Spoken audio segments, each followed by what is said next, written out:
Hi everyone, it's Taylor. Welcome back to my channel.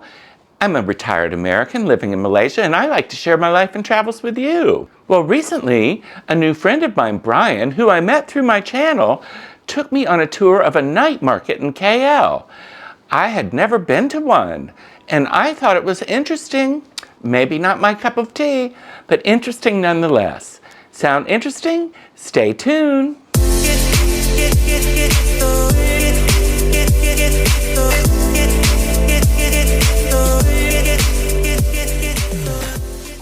So my new friend Brian, who I met through this running club in KL, well, that's another story. I'm a member of this running club, but certainly I don't run. But I'll tell you about that another time. But anyway, he was in town. He lives in Perth, Australia, and he invited me to go to see this night market. And I had never been to one, so I thought, okay, that sounds okay. I'll try it. So he had a friend with him.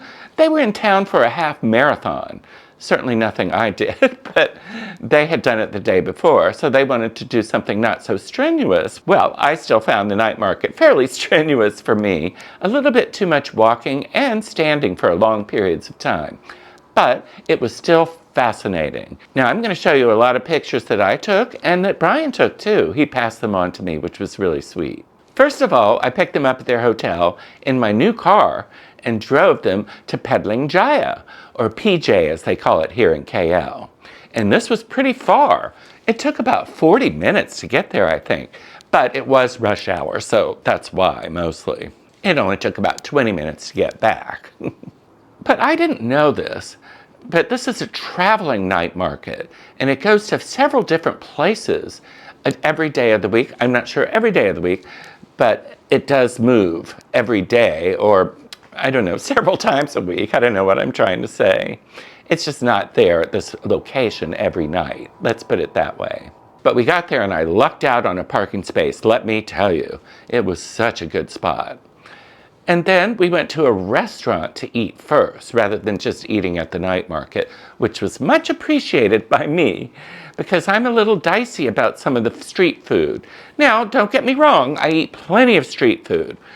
But, I don't know, a lot of it I just didn't even know what it was.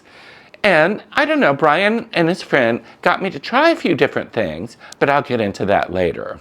So we ate at this porridge restaurant, and they had the most delicious duck and chicken. Oh my goodness, it was so good, and the noodles are world famous, according to Brian. But it was super yummy. And they had these wonderful dumplings too. Don't these look good? They're known for those. But they're mostly known for their porridge, which Brian's friend had. He's from Singapore, and he loved the porridge. You know, I don't know. I've had porridge a few times, but I would never have it for dinner, I don't think. But we got full there, let me tell you, and then went on to check out the market. Before we checked out the market, we stopped at this place that sells durian, and they have all these big durian, I don't know, displays. And Brian took some goofy pictures there, as you can see here. He made me do this. He says he does it to everyone he takes there and takes the same set of goofy pictures. But anyway, it was fun. Now you can smell the durian. If you've never smelled durian, boy, you can smell it a mile away. And his friend who was going to take the bus back to Singapore that night, he wanted to take some home with him. And I said, well, I'm not sure I want durian in my car. But they have a plan for that. They vacuum seal it. But I still made him keep it in the trunk, or the boot they call it here. Now, we didn't have any durian, and actually I ate very little after that huge meal. But Brian and his friend ate quite a bit. They had some dessert, and it looked okay. I tasted it, but it wasn't really for me. But then we started walking down the aisles of the night market. It was crowded. It had just rained heavily, so it wasn't as crowded probably as it normally is. But look at some of these things we saw. I mean, the food is very interesting looking. I don't know. Some of it, I know what it was. Some of it, I don't. But I didn't try much. I mean, Brian got me to try a few things that I'd never had before. And they were good. So anything with pandan in it, I'd like it. So he let me try a pandan treat. Oh, but that reminds me, yesterday I went to breakfast at my favorite place, 28 Fireplace, and I got the pandan waffle, pandan coconut waffle.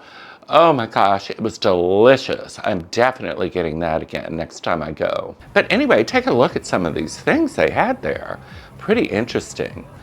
Now, I don't think that the assortment of goods was very interesting. I mean, there were no crafts or anything really exciting like that.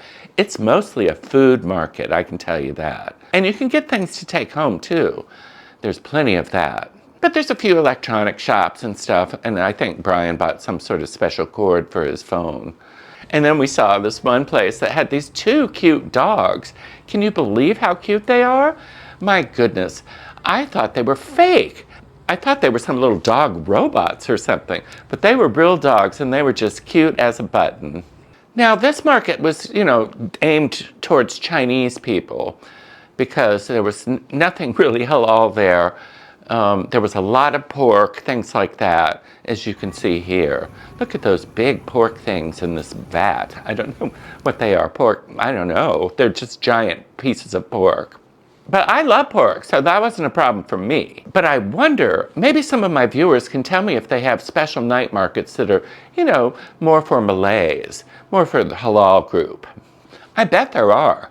Maybe I'll check those out sometime. Now, this was totally different than the Ramadan Bazaar, which of course was all halal and delicious food, but quite different. But let me know in the comments if they do have bazaars for Malays, because I really didn't see any Malays at this one.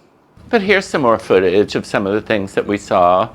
I don't know, it was just totally interesting. But it's a long walk.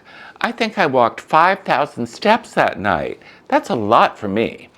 So I was kind of tired. My back starts to hurt if I stand up too long. Well, you know why. I'm old and not in the best shape. So towards the end, I said, can we sit down and get something to drink? And there was a food court that was sort of right in the middle of the whole night market. So we went there and sat down, and I had a delicious pineapple drink. And Brian made us go to this place that specializes in stingray. Can you imagine? Well, I don't like fish. And boy, I'm sort of leery of stingray. I mean, my only encounters with stingray was as a child, where you'd step on them occasionally when you're out swimming. And they weren't eaten in Florida, I don't think. Maybe they are now, because honestly, he made me try it, and it was way more delicious than I thought. Still not something I would order, but I did eat it, and it didn't make me go, ew. So it was pretty good. If you've never tried stingray, I'd recommend trying it. And Brian said this was like the best place he's ever had stingray, and it's in this food court, so it's always there. But he says he sometimes has to call ahead to make sure she's open. So it was great resting there for a bit, but there was a little bit of unpleasantness that I was surprised about.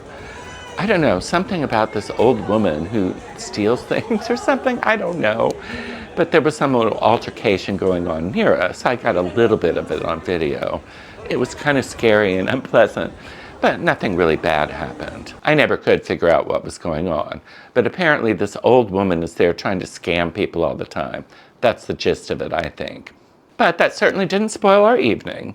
After that, I drove them back to their hotel. Oh, like I said, it only took 15-20 minutes to get back, and instead of the 40 minutes it took us to get there. So that was nice. So I dropped Brian and his friend from Singapore off. I'm sorry, I've forgotten his name, but I'll put it here. I'll have probably put it here earlier because it's embarrassing that I couldn't remember his name for the video. But he was a really nice guy, and I enjoyed meeting him. But he went off to the bus station to go back to Singapore that night with his durian wrapped in plastic. I hope they didn't give him a hard time on the bus with that, but they're probably used to it. So would I go back to the night market? I don't know. Doubtful. I mean, it was interesting, but it's really not my thing. The restaurant, however, beforehand was delicious, and I would go there again, except it is quite a distance from my home. If you enjoyed seeing me explore this night market, please like and subscribe, and check the notification bell too, that way you won't miss any of my future videos. Also, I have Buy Me a Coffee. Please buy me coffees. It helps support my channel so much, and I appreciate everyone who does it. But that's all I have for today. I'm in Koh Samui right now. Boy, I'm having fun there, I can tell you. Although I don't know yet because I'm not there yet now when I'm filming this, but I will be there when you see this. So Wish me luck in Koh Samui with Jeremy and Claire. I know we're going to have a great time, and I'm going to get some good video out of that too, I'm sure. So that's it for today, everybody. Talk to you later. Bye.